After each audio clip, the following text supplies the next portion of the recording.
NRI marriage करने के लिए क्या प्रोसीजर होता है, क्योंकि जब एनआरआई मैरिज करते हैं तो उसके अंदर दो कंडीशंस होती हैं। एक तो जो इंडिया का है, दूसरा जो रहने वाला है, दूसरा पार्टनर है वो फॉरेन के होते हैं। तो जब एनआरआई मैरिज आप करते हैं तो उसके क्या क्या प्रोसीजर हैं जो आप जिस चीज़ को आप फॉलो कर सकते हैं, किस किस तरह से आप कर सकते हैं। सेम रिलीजन है अगर दोनों का तो कैसे कर सकते हैं, डिफरेंट रिलीजन है तो किस तरह से कर सकते हैं। तो इस वीडियो के अंदर हम आपको पूरा इसके बारे में बताएंगे।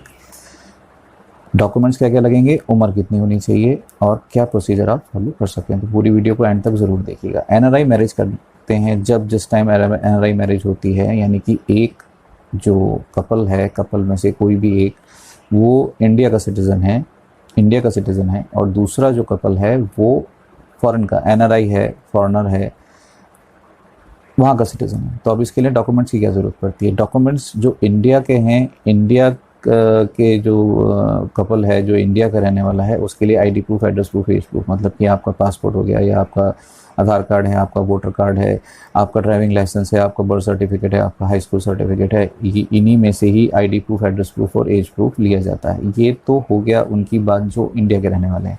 अब बात करते हैं जो फॉरेनर हैं, बाहर के रहने वाले हैं। अगर वो बाहर के रहने वाले हैं, उनकी नेशनैलिटी ऑब्वियसली बात है बाहर की होगी। अगर वो बाहर के रहने वाले हैं जिसकी नेशनैलिटी बाहर की है, उनके लिए सबसे पहली जो ज़रूरत उसके अंदर पड़ती है वो पड़ती है आपके एम्बेसी से एनओसी। एनओसी क्या होती है? No objection certificate. No objection certificate के अंदर अगर उसके अंदर आपका स्टेटस आ जाता है कि आपकी एम्बेसी आपके जो कंट्री है उसको रिप्रेजेंट करती है इंडिया के अंदर या कहीं पर जिस भी जगह वो एम्बेसी है, तो वो आपको वहाँ से एक नो ऑब्जेक्शन सर्टिफिकेट देते हैं जिसके अंदर ये वेरीफाई हो जाता है कि आपको वो अलाउ कर रहे हैं यहाँ के रेजिडेंस से शादी करने के लिए। अब इसके अंदर दो चीज़ें और आ जाती हैं। अगर कोई बाहर का रहने वाला है और मान लीजिए कि अगर वो शादीशुदा है या डाइवोर्स है, शादीशुदा है तो नहीं होगी क्योंकि क्लियरेंस नहीं मिलेगी एम्बेसी से। उनके पास पूरा रिकॉर्ड रहता है कि ऑलरेडी शादीशुदा है, मैरिड हैं या डाइवोर्सी हैं। अगर डाइवोर्सी हैं तो उनको परमिशन मिल जाती है, उनको सर्टिफिकेट मिल जाता है। साथ ही अगर उनका डाइवोर्स हुआ है, क्योंकि जब आप एनओसी लेंगे तो उस एनओसी के अंदर स्टेटस जो है डाइवोर्सी का आ सकता है। कुछ एम्बेसीज ऐसा मेंशन करके देती हैं, कुछ एम्बेसीज जो हैं क्लियरली लिख देती हैं कि आप शादी कर सकते हैं, सिर्फ इतना। कुछ लिखती हैं कि इनका status as per our record divorcee है। तो दोनों ही कंडीशन में अगर आप डाइवोर्सी हैं, कोई भी फॉरेन का रहने वाला अगर डाइवोर्सी है, इवन इंडिया का भी डाइवोर्सी है, अगर बाहर का भी है, तो डाइवोर्स डिक्री की ज़रूरत होती है। तो सबसे पहला जो फॉरेनर है, जो एनआरआई हैं, जो बाहर के हैं, अगर उनको डॉक्यूमेंट्स की बात करें तो सबसे जो मेन डॉक्यूमेंट है उनका एम्बेसी से एनओसी है।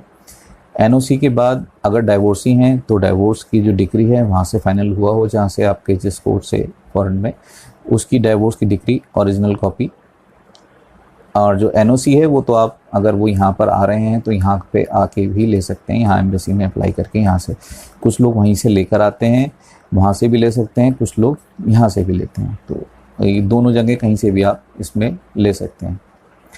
दूसरा, अब उनके और आईडी प्रूफ की क्या ज़रूरत पड़ेगी। उनके जैसे बाहर रहते हैं तो उनके पास डीएल होगा। मोस्टली अधिकतर कंट्रीज़ के अंदर डीएल ही सबसे बड़ा आईडी और एड्रेस प्रूफ माना जाता है।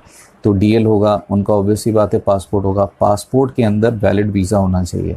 मतलब जब आप यहाँ पर आ रहे हैं तो वो वैलिडिटी इसके अंदर होनी चाहिए, एक्सपायर नहीं हुआ होना चाहिए। तो आप यहाँ पर अलाउड हैं रहने के लिए उस टाइम पीरियड के अंदर, यानी कि वो वीज़ा से लिया जाएगा कि आप यहाँ पर, आपको वैलिड वीज़ा है या नहीं है। तो एक बात हो गई ये। दूसरा, अलग अलग कंट्रीज़ के वीज़ा जो एनओसी देते हैं उनके अलग अलग प्रोसीजर। जैसे यूके के अंदर है, वो एम्बेसी से एम्बेसी से एनओसी नहीं देते हैं। उनकी एम्बेसी उनकी वेबसाइट के ऊपर ही दी गई है। उन्होंने टाइम पीरियड, माफ़ कीजिएगा मुझे याद नहीं है, एक अभी उनकी अगर वेबसाइट पे जाएंगे तो वहाँ टाइम पीरियड आपको मिल जाएगा। उसके बाद से उन्होंने एनओसी देना जो है, मतलब हार्ड कॉपी देना बंद कर दिया है। उनकी सॉफ्ट कॉपी है जो कि उनकी वेबसाइट पे ही अवेलेबल होती है और वही एनओसी चलती है मैरिज के लिए, रजिस्ट्रेशन के लिए। अब बात इसके अंदर करते हैं कि कौन कैसे मैरिज कर सकता है। अगर दोनों यहाँ और वहाँ, क्योंकि बहुत से लोग यहाँ से बाहर जाते हैं, हिंदू ही होते हैं लेकिन नेशनैलिटी बाहर की हो जाती है, अगर वो लोग शादी करना चाहते हैं तो as per Hindu marriage act शादी करके उसका रजिस्ट्रेशन करा सकते हैं इंडिया में। डॉक्यूमेंट्स जो बताए, एज 18 प्लस लड़की की, 21 प्लस लड़के की होनी चाहिए। डॉक्यूमेंट्स जो बताए वही डॉक्यूमेंट्स रिक्वायर्ड होंगे, जिस सिचुएशन के अंदर हैं उसी सिचुएशन के हिसाब से उनके डॉक्यूमेंट जो है चाहिए होंगे। मतलब डाइवोर्स चाहिए तो डाइवोर्स डिक्री 7 महीनों से।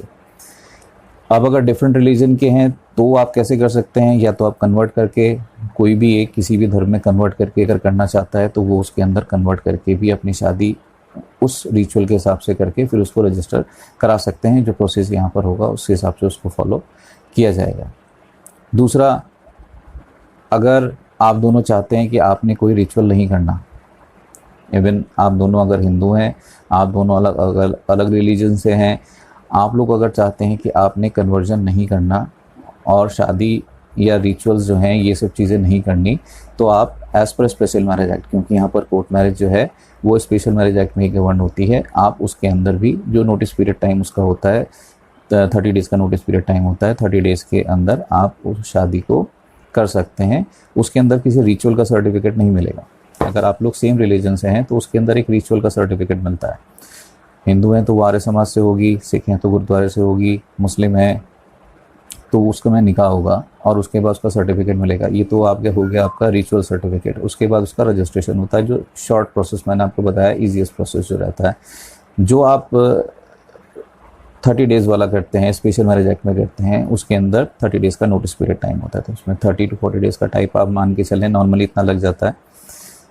उसके अंदर आपको सिर्फ एक सर्टिफिकेट मिलता है, रजिस्टर्ड मैरिज का सर्टिफिकेट, कोर्ट मैरिज सर्टिफिकेट उसे कहते हैं। तो आप इस तरह से दोनों जो हैं इसके इस प्रोसीजर्स के अंदर जो हैं आप लोग शादी कर सकते हैं।